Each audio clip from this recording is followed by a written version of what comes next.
Well, folks, here's something I'm going to show you in Camera Raw, but it also carries over into Lightroom. In fact, I think it makes a little bit more of a compelling case to use what I'm about to show you in Lightroom, but you can do it in Camera Raw. So we'll start here, and then I'll show you the same thing in just a second. All right, so the idea is I got asked a question, how to make rounded corners around your photo. Now, you could do this in Photoshop, but you could also do this in Camera Raw. If you go to your effects palette, or if you go to your post-crop vignetting, so if you have CS4, it would be in a different panel here. But in CS5, it's in the effects panel. If I drag this to the left, it of course makes the edges dark, but if I drag it to the right, it makes the edges bright. If I drag feather over to the right, it feathers that gradation more, but if I drag it to the left, watch what happens. It gives you this really crisp edge. It's almost like a harsh spotlight on something. So now, when I start to adjust the roundness setting, now I've got this rounded edge around my photo. And if we bring our midpoint in a little bit, all right, it looks pretty slick when it's printed on white, especially if you put some text somewhere. When we got it, if we took it into Photoshop, it would look a lot better. But here's the thing. So while it's useful in Camera Raw, I think it's a lot more useful inside of Lightroom. So let's go check that out. So same photo, develop module, highlight priority to the right, or style, highlight priority, amount to the right, take your feather setting, see, move it to the right feathers, move it to the left, spotlight, midpoint, and roundness. There we go. Just like that. Now, when we go over into our slideshow module, here's where we get to make a little bit more of a compelling case for something like this, because if we were to come over to our slideshows and we were to turn off color wash and our background color is just white, so now we have a pretty neat little way to put this photo on there. It's got a drop shadow behind it, so we could go over and we could turn on or turn off the cast shadow option. And that way our photo would fade into the background better. Okay, so we can turn everything off just so our photo fades into the background.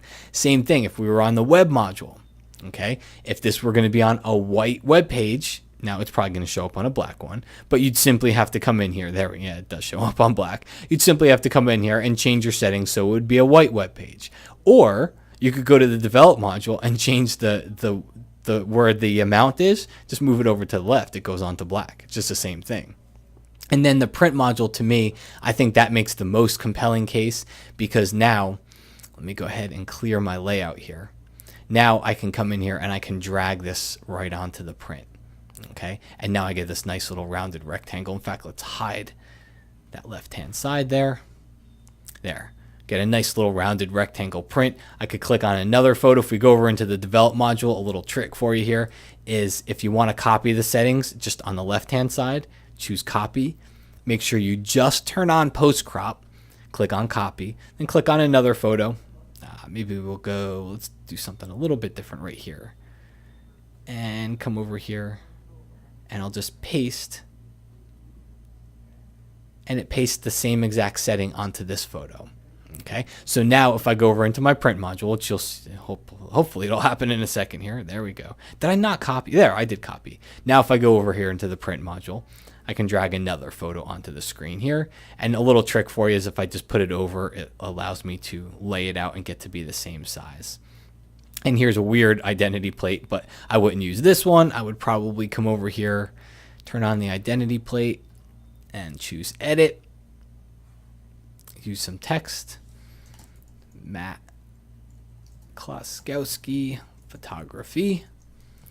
Make that a little bit larger, like so. Hit OK. There we go. Scale it down. Okay, maybe put it up top. Anywhere you want.